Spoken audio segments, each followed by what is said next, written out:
बहुत समय पहले की बात है। गौतम बुद्ध अपने शिष्यों के साथ एक छोटे से गांव में ठहरे हुए थे। गांव सूखे और गरीबों से जूझ रहा था। लोग रोज मेहनत करते, फिर भी उनके चेहरे पर संतोष नहीं था, सिर्फ चिंता, शिकायत और डर।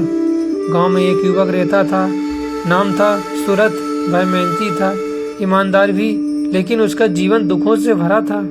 उसका व्यवसाय बार बार असफल हो जाता, रिश्ते टूट जाते और उसे लगता कि पूरा संसार उसके खिलाफ है। एक दिन सूरत बुद्ध के पास पहुंचा। उसके हाथ में एक टूटा हुआ मिट्टी का घड़ा था। उसने कहा, भगवान बुद्ध, एक घड़ा मेरी तरह है, टूटा हुआ, बेकार। इसमें पानी भरता हूँ तो सब बह जाता है। मैं जितनी मेहनत करता हूँ उतना ही खाली रह जाता। मेरा जीवन भी इसी घड़े जैसा है। बुद्ध मुस्कुराए, लेकिन कुछ बोले नहीं। उन्होंने सूरज से कहा, कल सुबह इस घड़े को लेकर मेरे पास साथ चलना। अगली सुबह बुद्ध सूरत को गांव से बाहर पहाड़ी रास्ते पर ले गए।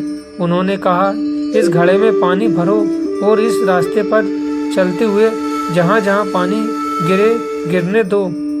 सूरत हैरान था।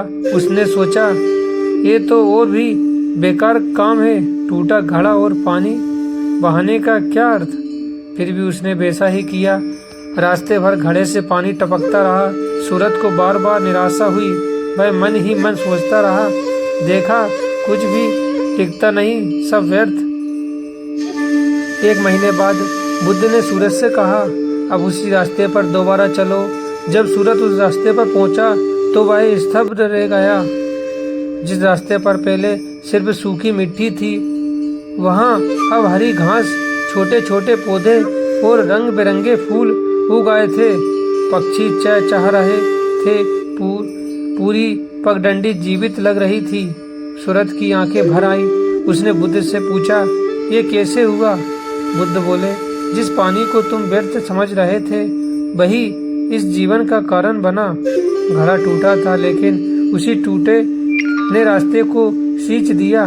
जीवन का सबसे बड़ा सबक, बुद्ध ने शांत स्वर में कहा, सूरत, तुम अपने जीवन को टूटे घड़े की तरह देख रहे हो, लेकिन तुम्हें ये नहीं दिख रहा कि तुम्हारी असफलता, तुम्हारा संघर्ष किसी न किसी रूप में जीवन को सींच ही रहा है। उन्होंने आगे कहा, जो टूटता है वही बहता है और जो बहता है वही जीवन देता है। सूरत पहली बार चुप था। शिकायत नहीं, सवाल नहीं, असली दुख कहाँ है? सूरत बोला, लेकिन मुझे तो सिर्फ दर्द होता है। असफलता चुभती है। बुद्ध मुस्कुराए, दर्द असफलता से नहीं होता, दर्द इस विचार से होता है कि मुझे सफल ही होना चाहिए। इच्छा जब जिद बन जाती है तभी दुख जन्म लेता है। उन्होंने कहा, पेड़ फल देता है लेकिन फल की चिंता नहीं करता। नदी बहती है लेकिन समुद्र की जल्दी नहीं करती। बदलाव की शुरुआत। उस दिन के बाद सूरत का जीवन बदला, लेकिन बाहर से नहीं, भीतर से। उसने मेहनत करना नहीं छोड़ा, लेकिन परिणाम से चिपकना छोड़ दिया। वह काम करता, सीखता, आगे बढ़ता और असफल होता तो खुद को कोसता नहीं। धीरे धीरे उसका व्यवसाय चल पड़ा।